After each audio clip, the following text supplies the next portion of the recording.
All right, Donald Trump is getting another ridiculous prize. A horrible person is giving a horrible person a prize. And for being supposedly against participation trophies, it's crazy how many Donald Trump is getting these days. So here's what's going on. We already covered Donald Trump's meeting with Israeli Prime Minister Benjamin Netanyahu at the White House.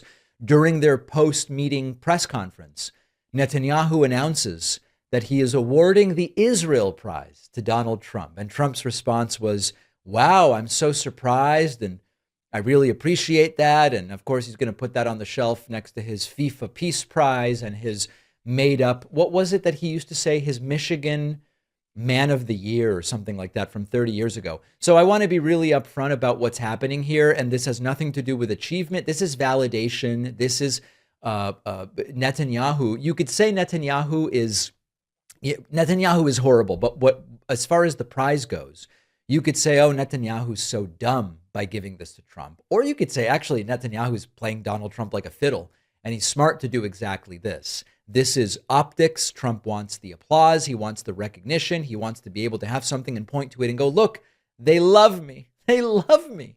Here is Netanyahu very solemnly and soberly announcing this. And to Israel, it's been my honor.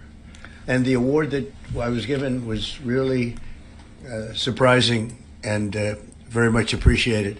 Well, President Trump has broken so many conventions to the surprise of people, and then they figure out, oh, well, maybe, he was right after all. So we decided to break a convention too, or create a new one, and that is to award the Israel Prize, which in almost our 80 years, we've never awarded it to a non-Israeli. And you probably should not have made an exception for Trump. We're going to award it this year to President Trump. This was announced formally over lunch.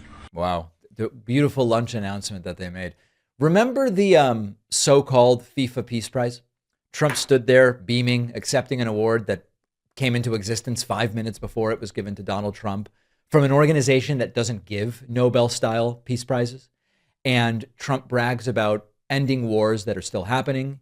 He brags about ending wars that weren't wars. He believes he deserves the Nobel Peace Prize. So this is not a one-off. This is part of a personality egomania that leaders around the world and organizations around the world are trying to figure out, how can we get one over on Trump? And Trump constantly compares himself to Obama. He's upset Obama got the Peace Prize, but Donald Trump didn't. And he treats it like a personal insult that the Nobel Committee hasn't validated him. So instead, he gets prizes from other people. He got a prize from FIFA that FIFA invented in order to give to Trump. And now the prize from Netanyahu fits perfectly into that pattern. It doesn't matter that the Israel Peace Prize is usually given to an Israeli every single time. It doesn't matter what Trump has done to advance peace or stability or diplomacy. All that matters is, here is someone validating me with something called a prize. And I find this increasingly unsettling because Trump is now collecting awards the way a child collects participation trophies, which they say that they are against. Except these trophies are being handed to Trump by loyalists and sycophants and people who, quite frankly, know how to flatter Donald Trump. Putin should be the next one to give Trump some kind of prize. The Russian Friendship Award of the esteemed leader or whatever. And this is starting to look increasingly like a version of what happened with Donald Trump's father, Fred Trump, later in his life. I've told the story before, which is that as Fred Trump's dementia got worse later in life, the family created sort of like fake work for him to do. So Fred Trump would still go into his office, except the phone didn't go anywhere. You couldn't get an outside line. It would just go to his receptionist. And they would put papers in front of him for him to sign. But he had no idea what was going on, and it wasn't real in any way. We are watching something that is eerily similar with Donald Trump. Trump is getting prizes that mean nothing.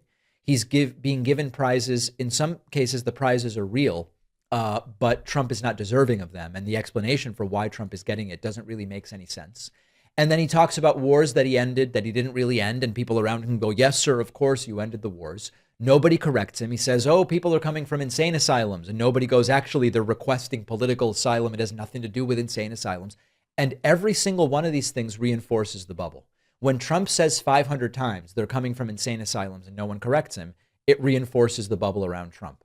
When Trump says I should be getting prizes FIFA makes one up for him, and then Netanyahu gives him one that's for Israelis. It reinforces to Trump that he deserves prizes. So I think Benjamin Netanyahu knows exactly what he's doing right now. He is flattering Trump for legitimacy and power.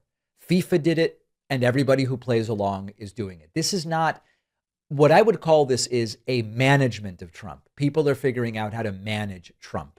And if you have a president who needs constant affirmation, who obsesses over prizes, who confuses recognition with reality, that's not someone I want making any decisions on strategy or decisions that will have long-term consequences or decisions based on when was the last time someone whispered something to Trump, and he'll go with the last thing someone told him before the microphone and the camera show up. So this is both pathetic, but also terrifying.